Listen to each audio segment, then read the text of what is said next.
Hello दोस्तों, आप सभी का हमारे यूट्यूब का अनमोल क्लासेस में स्वागत है। आज की इस वीडियो में क्लास 12 के फिजिक्स के प्रश्नों पर चर्चा करने जा रहे हैं। तो दोस्तों शुरू करते हैं। पहला प्रश्न दिया हुआ है, सेल का विद्युत वाहक बल मापा जाता है।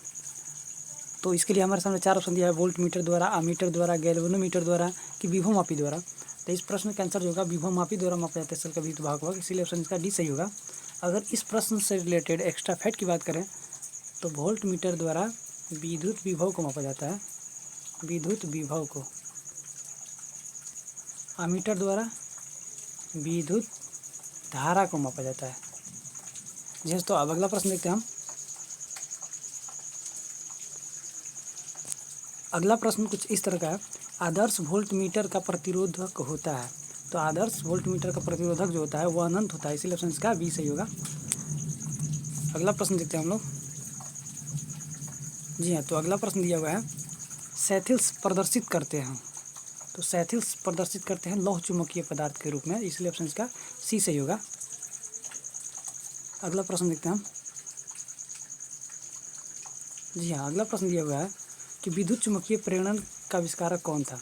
तो विद्युत चुंबकीय प्रेरण का आविष्कारक जो थे वो फैराडे थे, इसलिए ऑप्शन का बी सही होगा।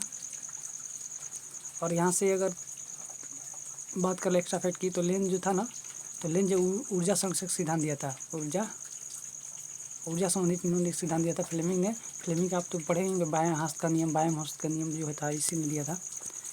अगला प्रश्न देखते हैं हम। अगला प्रश्न दिया हुआ है, ट्रांसफार्मर एक युक्ति है। जी हाँ, तो इस प्रश्न का आंसर जो होगा, ट्रांसफार्मर एक युक्ति है, एसी वोल्टता को घटाने या बढ़ाने के लिए इसका प्रयोग किया जाता है, इसलिए ऑप्शन इसका डी सही होगा। अगला प्रश्न देखते हैं। जी हाँ, तो अगला प्रश्न दिया हुआ है, कुहारे में फोटोग्राफी के लिए प्रयुक्त फिल्म है। तो कुहारे में फोटोग्राफी के लिए प्रयुक्त फिल्म जो होता है वो रक्त होता है, इसलिए इसका बी सही होगा।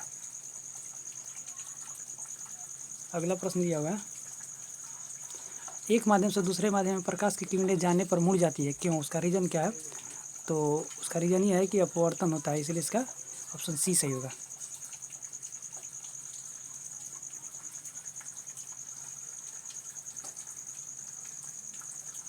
जी हाँ, तो अगला प्रश्न दिया है, नाभिकों के मिलने से नई नाभिकों के बनने और ऊर्जा के मुक्त होने की घटना को क्या कहते हैं?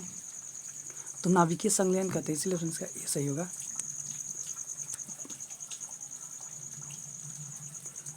जी हाँ, तो अगला प्रश्न है, किलोवाट मात्रक है किसका? तो किलोवाट मात्रक है जो ऊर्जा का है। अगर इस प्रश्न से एक्स्ट्रा फैक्ट की बात करें हम, तो 1 किलोवाट घंटा बराबर कितना जूल होता है? तो 3 इंटू 1 किलोवाट घंटा 1 किलोवाट घंटा इक्वल टू होता है 3.6 इंटू 10⁶ जूल। ये इसके बराबर होता है, 1 किलोवाट घंटा के बराबर होता है 3.6 इंटू 10⁶ जूल। जी तो अब अगला प्रश्न देखते हैं हम लोग। अगला प्रश्न दिया हुआ है, समतल दर्पण का वक्रता त्रिज्या होता है। तो समतल दर्पण का वक्रता त्रिज्या जो होता है वो अनंत होता है, इसलिए ऑप्शन का ए सही होगा। अगला प्रश्न है, तालाब की तली कुछ ऊपर की ओर उठी हुई प्रतीत होती है, क्या कारण है? तो तालाब की तली कुछ ऊपर की ओर उठी हुई प्रतीत होती है, इसका रीजन है प्रकाश का परावर्तन।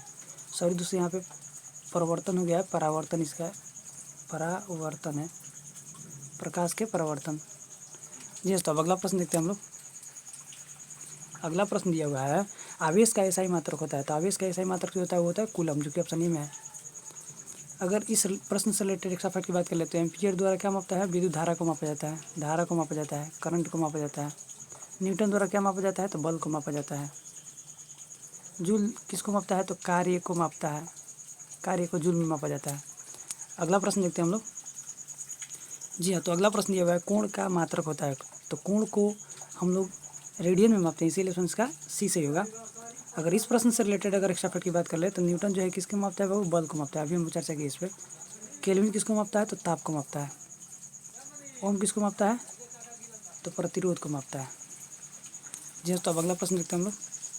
अगला प्रश्न दिया हुआ है कि ठोस कोण का मात्रक होता है। तो ठोस कोण को मापने के लिए स्टेरेडियन का प्रयोग किया जाता है, इसलिए ऑप्शन का ए सही होगा। आज के प्रश्न का आखिरी प्रश्न दिया हुआ है कुछ ऐसा, दाब का मात्रक होता है। तो दाब को पास्कल में मापा जाता है, इसलिए ऑप्शन का सी सही होगा। अगर इस प्रश्न से रिलेटेड एक्स्ट्रा फैक्ट की बात करें, तो केल्विन ताप को मापता है, कूलम आवेश को मापता है, जूल कार्य को मापता है। सो दोस्तों यहीं पे वीडियो समाप्त होता है। Best of luck, thank you.